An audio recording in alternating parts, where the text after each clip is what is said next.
Oh, wow. New and improved Vibrant Visuals packs are available in the marketplace. Look for the Vibrant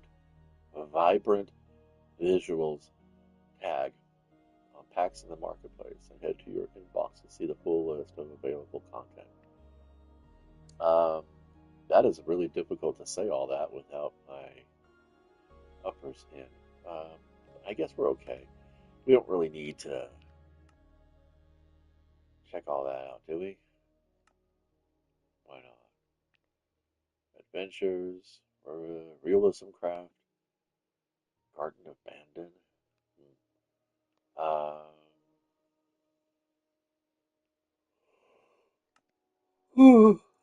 I'm sure there's a YouTuber out there that's got a preview of all these.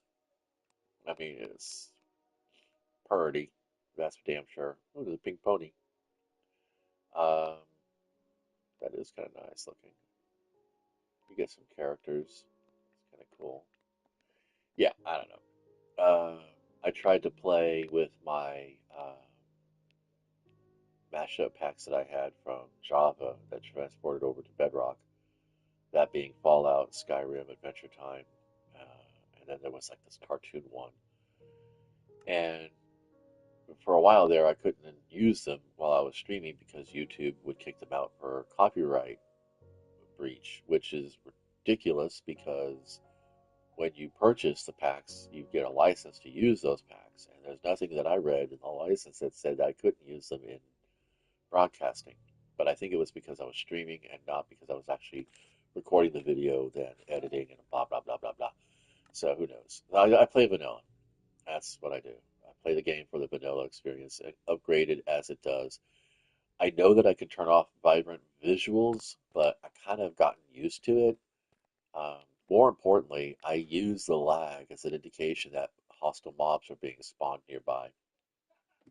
So when I'm playing and then I get close to water, and all of a sudden everything starts going like that, it's not because it's trying to render all the reflections in the water. What it's doing is it's letting me know there are drowned just a little bit out of frame, and you can't see them because I've gotten the same kind of jitters just running around in mines and everything else.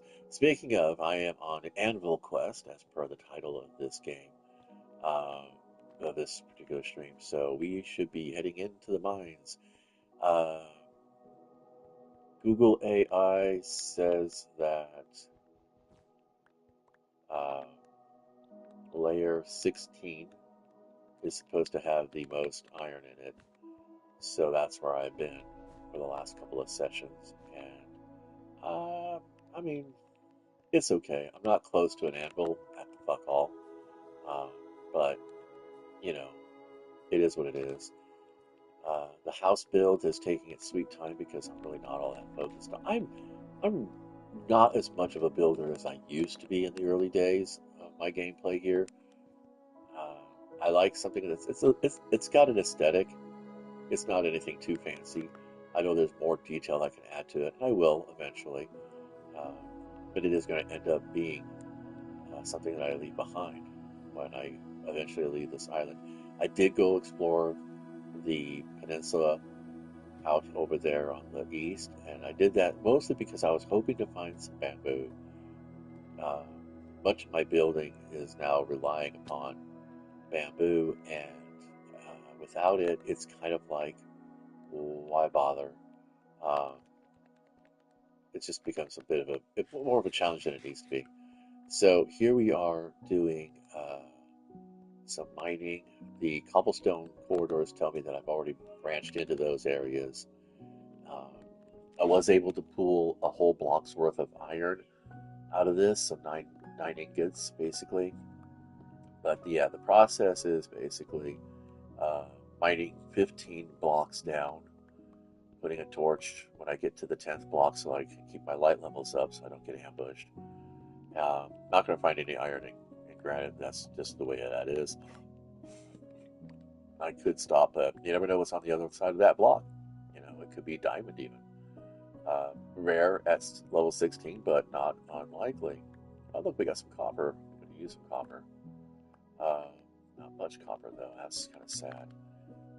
So we're going to go ahead and put the stone aside because the granite is something that I don't really need. Um, and since I'm going to be, there we go, that lets me know that I've already mined that area. I'm going to come back this way. I ran out of stone. I was replacing it in the hallway here. Normally, when I have a deep hallway like that, this one went for 30 blocks actually. I will go ahead and plot, drop down a bunch of blocks, and then I'll make the alcove. I didn't do that with these sections up here because, I was just kind of getting working into it. Um, I didn't do it here, but I did do cobblestone there. So these sections have all been mined, so I can actually take the torches out. 1, 2, 3, 4, 5, 6, 7, 8, 9, 10. As long as I have a torch every 10 blocks, I'm more or less okay. Now I'm stuck here for the night because I stayed down here past sundown. I don't want to take the chance upstairs. So this side has not been mined in yet, so we're going to go ahead and mine that one out. And we are trying to, like I said, I'm focusing on just getting iron. I know there's other resources up here. I'll come back for that. Lapis lazuli, because I do hope to find some lava sources eventually. I've been pretty deep into this mine, and I haven't seen any lava that I could get to safely. And I don't want to go. I don't want to mine in around it or build walkways around it because it does end up, causing me problems. Not so much because of the mobs, other than the skeletons have a tendency to snipe me off of my pathways. Even when I'm crouched, it's it is still treacherous, very very sketchy operation. So, oh look, there's some iron right there, and there you go. That's why you go ahead and you just keep exploring. You might want to do something like that. So there we go. This is kind of nice. This will be a few more blocks, a few more bricks of iron. It's some super exciting stuff, right? And it's just a basic process, really. It's nothing too fancy or scientific or elaborate. I'm not calculating coordinates and measuring out chunks or anything like that. Just kind of going on instinct. And I think my instinct is driven mostly by information that I gathered from earlier game experiences, and that's kind of what instinct really is. It's just your unconscious mind picking up on the data that's being fed into it until you get to that point where you are just kind of operating on muscle memory kind of situation. You always trust your instincts. You never know, you know. We have them for a reason. We develop them in our little primitive brains to help us survive adversarial content, competition, and all that. Uh, but then again, you want to be careful that you don't overcharge your instincts and end up becoming, a paranoid person. Now, if this was a copper pick, I would definitely be subbing it out to my inventory and saving it because as long as I can retrieve even a nugget off of a tool, I will do my best to make sure I don't let it break. I have had a few breaks though, so it's kind of sad. But it feels like 16 might have been going with what the like I said, Google AI. It's been a really good tool actually. I've been using it for things like evaluating cards that I pull out of Magic the Gathering and Morcana packs, and getting it in, getting it. It's interesting because I'm using AI not to do the job for me, but to show me workable examples to which I can then apply my own theories uh, and have the job and do the job myself. So while AI uh, may be getting trained by my usage, I am in turn learning from it as well. And I think that's what computer tools really, electronic tools are really supposed to be about. Tools are supposed to be about that. Tools aren't about so much as doing the jobs that you can't do with your own natural, form, as they are also a way for you to learn on how to do a task better. Um, I think it was Pythagoras who said, "Give me a lever and a sizable and the appropriate fulcrum, and I can move the world." I believe that was Pythagoras, uh, and he's not wrong. The fulcrum and the lever are basically the two most basic of tools that we have available to us. There was iron there, and I almost forgot about it. Didn't go for it. Um, and it's incredible that sometimes we don't really think about the the simplicity of tools. I mean, like how many projects have you done in your lifetime so far with just a hammer or a screwdriver? You know, and if you are a fan of IKEA furniture, the Allen wrench. Think about that. You know, maybe one afternoon if you've got some time on your hands, go do a little internet search, or I don't know, shock surprise, go to your local library and see if they have any articles on the creator of the Allen wrench and what its original intention was supposed to be, and why was it such a bespoke tool. Those are the kinds of questions you should be asking. Why was this tool made? Was this you know, promote a particular, product or service that, this tool became kind of like a symbol, a membership key kind of thing to, that club. All right. I don't really care about leaving a torch behind. I've got so much tree going on at the base that we are okay for trees. I know I could keep mining down that way, and typically I would, but I'm going for the low-hanging fruit right now. Let's see what we got here. 14. I need at least one more block of iron and a few more ingots to make the anvil, but I do want to get as much iron out of here as I can manage because it would be good to do so. I'm going to go ahead and put a torch here. Um, Worst case scenario, baby zombie has spawned somewhere in the darkness back there and will be chasing after me soon, but I have a sword and I'm ready to face the danger. We got some more gold. Got plenty of gold in this world. I'm happy with that. And it's amazing because like one of the things I've always threatened to do is stay more or less within, a single area and just really mine it and develop it and try to play it out to its fullest. Um, but again, I haven't been a miner, a builder in many months. I can say beyond just the most basic of turd bunkers, which I have said before. Uh, we used to call my youngest builds. I mean, and she would have a turd bunker for almost the whole game. It wouldn't be until one of us actually built a house or a workshop that she'd move in. Um, but now she's gotten into building pretty good, and she's got a fantastic little build going on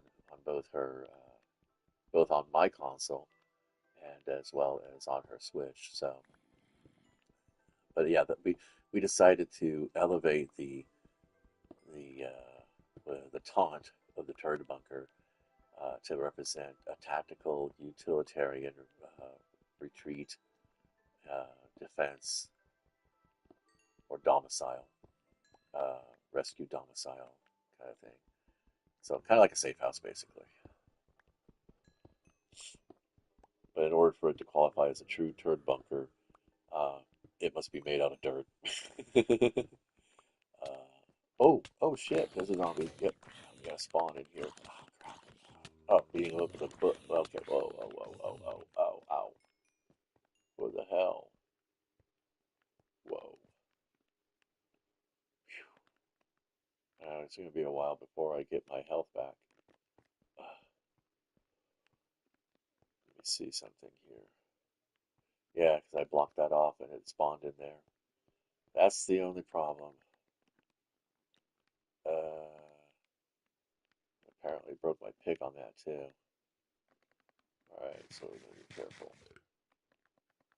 Because it's almost sunrise, so yeah, Yeah, yeah, see, he spawned up there. Okay, so we got that blocked off. And we're gonna go ahead and block this off too. Get it? Block. Har har. Alright, we should be safe in here now. That's really, that was kind of fun. It's a good way to keep me alert. I have the volume turned down, and I have the volume turned down on the game to begin with, but I also have the volume turned down on my TV. So at first I thought I was being attacked by silverfish. I was like, holy shit, silverfish in here? What the hell?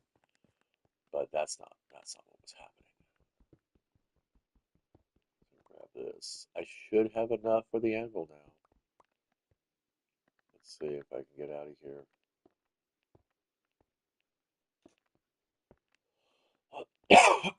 Excuse me.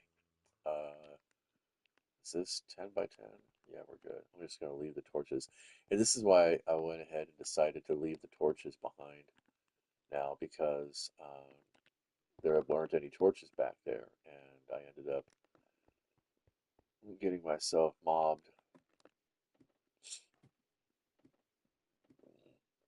which is a shame. So I got to be mindful because there will probably be some stragglers out here. And we got far enough away. Look around. My little copper golem is just hanging out, doing whatever the copper golems do. Curiously enough, and I don't know how it happened, but I was up kind of late, so mobs were spawning, and I got lucky and I was able to go to bed. And when I woke up, there was spider web, spider string right over here, and my copper golem was just over here. And I'm like, I don't think copper golems attack uh, mobs like golem does. I mean, do copper golems have a grudge against spiders like iron golems do? I mean, that would be kind of crazy, you know, if that were the oh, we are all almost out of. Okay, so we need to. What are we doing here, dude? I said no. I'm trying to build blocks of material because I want to. Like, eventually, I am going to load up a boat with a chest, and we're going to head out north, more or less. So I'm going to put this in here. Why is it not working for me? Thank you. Excellent. Okay, there we go. I just wanted to get that done. So we're going to go ahead and put the pumpkin. Yes, I did. I did basically destroy. See, now this is why I wanted to have all that iron because, in addition to building the anvil so that I can repair this little doodad, um, I wanted to also uh, make some hoppers. So now, when it comes to because I don't have a cleric, pretty much everything past that block right there, going that direction, even if no matter how awesome it looks, I can't harvest it because it's off the map. At 100 days in game, uh, I will have enough XP that I can do off-map exploration.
Well, I've been getting a lot of creepers in this area for the last few sessions. It's like I'm averaging at least one every few days.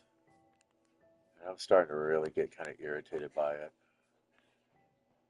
because I just don't really want to deal with them. They are annoying.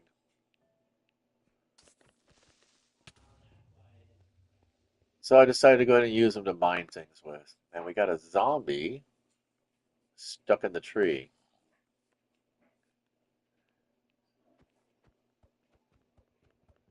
Apparently, I am too far away to hurt. There we go. Yeah, perfect. Did that right. No problems at all. So yeah, I'm not sure exactly what's bringing the creepers, but it's really annoying.